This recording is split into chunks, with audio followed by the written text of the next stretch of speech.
Chief of Defense Staff and Inspector General of Police have held a high-level meeting this afternoon at the police headquarters to devise new strategies for the escalating Bawku crisis, where security officers are increasingly targeted by warring factions. Now, we'll bring you details shortly. First, security expert Professor Kwesi Enim has called the conflict a national threat, warning that the violence now extends beyond Bawku and endangers the country's overall stability. Speaking on the AM show, he emphasized that the scale of the unrest is no longer local and noted that those driving and profiting from it may not even be based in Bawku. This conflict as a Bawku conflict. This is not a Bawku conflict. This is a Ghana conflict with regional implications or connections and networks in which those who are perpetrating and profiting from the violence are not necessarily located in the Bawku township. Actually, those in Bawku are just marionettes being fooled when the powers that be and those who are interested in benefiting from this conflict, I think it is time to create disorder so attention is shifted elsewhere. That's number one. Number two, because the state and its analysts have failed to look at the marbles on the table and the networks and interconnections between seemingly unconnected dots. We saw the false assessment given to President Mahama, who made a nearly triumphant visit to Bawku. And the question is, what was the assessment and what were the conclusions? Number three, we've seen a gradual escalation, at least in the last 24 months. Right now, I am convinced that we are only pussyfooting, hoping that the crisis will go away by itself. But every single day, those who are holding those guns are emboldened. The guns are in abundance, the bullets are available, and the more they get emboldened, the more this will get out of hand. This is a Ghana problem and increasingly a West African problem. Well, the Member of Parliament from Binduri, Isifu Mahmoud, is also urging government to urgently review its security strategy and deploy more military personnel to Bawku and Binduri. You recall that last week, when the police shot and killed the youth leader, the youth had gone rampage. They have vandalized every police checkpoint, visibility point, wherever the police used to sit and then ensure that the security on our roads, on our neighborhood, and the lights have been destroyed, with the exception of the main police stations. That is the Bawku Municipal Police Station and that of the Binduri police stations. And even with that, they are also under 48 or 24-hour surveillance or guide by the military. So the police are unable to do anything of their own as far as that area is concerned.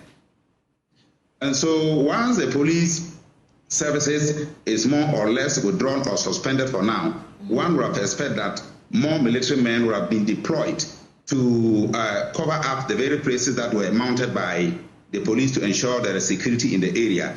And that has not been done. You go to Binduri, where for the past 1 month now, day in, day out, the good day is that you record either one person killed or one house burnt. In the bad day, we have about not less than 2 to 5 people killed. Yesterday, for instance, I think the death toll was around 2 in the night. The following morning, the death toll was around 7. And yet you go to the Binduri district and you are seeing only 2 armored vehicles. And that is a district that has a vast land. So how does 2 armored vehicles alone ensure there is security in such a place. Well, so the sad incident or the sad development is that 7 people have been confirmed there in the last few days. The IGP and the Chief of Defense have met today to discuss the way forward on the security situation there. What options are on the table as security officers have also become main target for the warring factions. It is a good time to bring in Colonel retired Festus Abwaji. He's a security expert. He joins us on Zoom.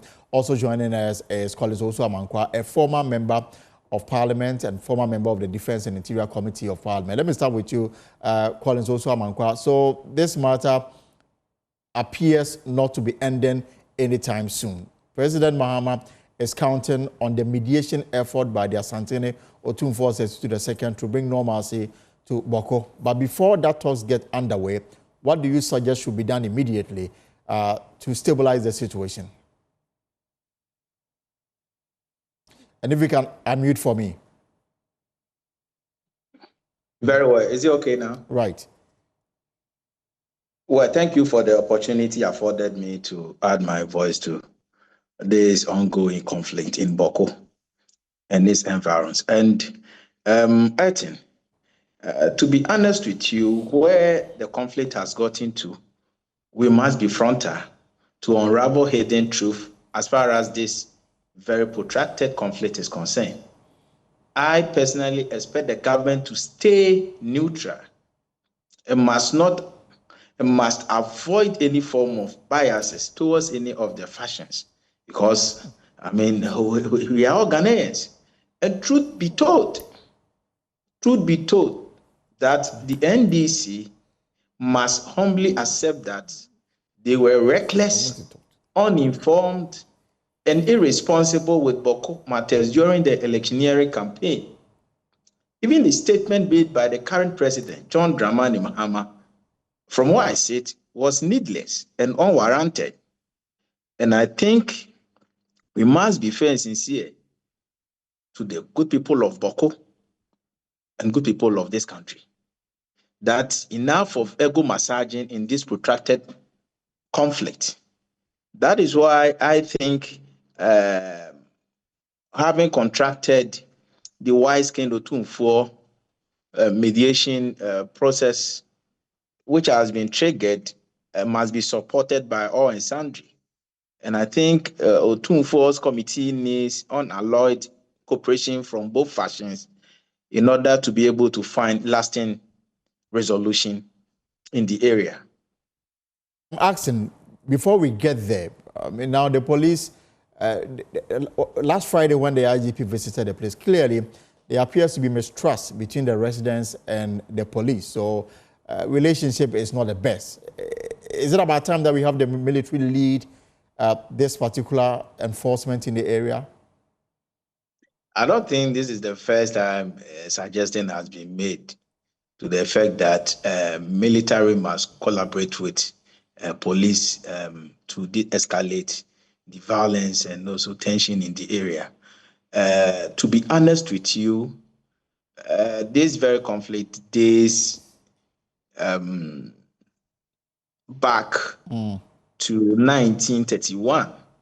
And I must be frank with you that even the Nkrumah's government couldn't resolve the conflict in Bawku.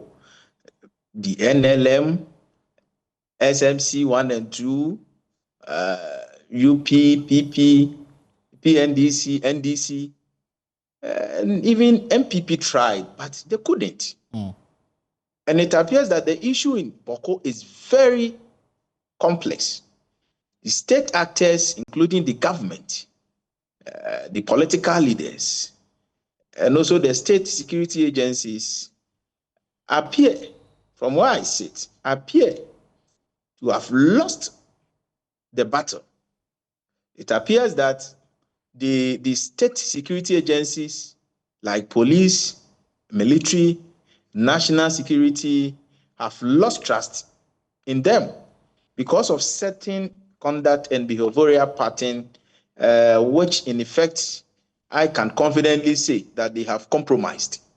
And that is making it difficult to find a lasting peace in the area. My final question to you will be, you know, the effects of war, if you like, And in this case, because it is a protracted chieftaincy issue between two families, the Kusasis and the Mamprosis, now we are getting to understand that some state institutions have actually packed out of Bawku. Since they've closed down their office in Bawku. Some banks are not working. Some government agencies as well have also followed suit. Now, students have also been at the receiving end of this protracted chieftaincy dispute between two families. Now, the Otumfuo's intervention may be a futuristic approach to ending this matter once and for all. And I just want to find out, in the interim, what must be done immediately now that even security agencies have become target of these warring factions? Well, I think we still have the capacity to contain the situation in Bawku as people, unless we are not ready to do so. We need to appeal to both factions that they should give peace chance, because there can't be development in their area without peace. No wonder, I mean, those institutions that are supposed to provide them with all kinds of services are withdrawing their services. And it's very worrying. And I think on this note, I can only appeal to both the Kusasis and the Mamprusis that, look, we are one people with a common destiny. They've coexisted, they've cohabited, they've lived over the years as one people. In fact, their language is like the tree and the fanti. You know, the Kusa, they speak the same language, right, except that the dialect is different. Right. Clearly suggests that they are one people. So I'm surprised that they will continue to allow themselves to be butchered this way. And it's not right. Look at what is happening to the children and the women. Why? Why are we doing this to ourselves? The country is spending millions of cedis on this very protracted chieftaincy dispute. And the worst thing is that it even goes beyond chieftaincy dispute. People are claiming ownership of the land. And Elton, how can both the Kusasi and Mamprusi lay claim to allodial ownership of Bawku? How can both tribes claim to be the indigenous inhabitants and owners of the same piece of land? Well, I mean, how? I'm guessing that where are the historians? No, I'm asking. Well, I'm guessing as if it was a marathon race. As if it was a marathon race, and that both tribes were bracketed to have settled on the same land at the same time. Can you imagine? It means that there's hidden truth that must be unraveled. And I think we should be fair to ourselves that if it is found that party A or party B is at fault, let's look into their eyes or in their faces and tell them that, please, you are at fault. Just accept it so that we move on. All right. We'll leave it here for now, but I'm guessing that the Otumfuo's committee, I'm sure, will have to come to a determination on that particular matter. But Collins also, a former member of Parliament, former member of the Defense and Interior Committee. Thank you very much for your intervention on this Bawku matter. We're hoping to speak to Colonel retired Festus Abuaje, but he's unavailable as of now. But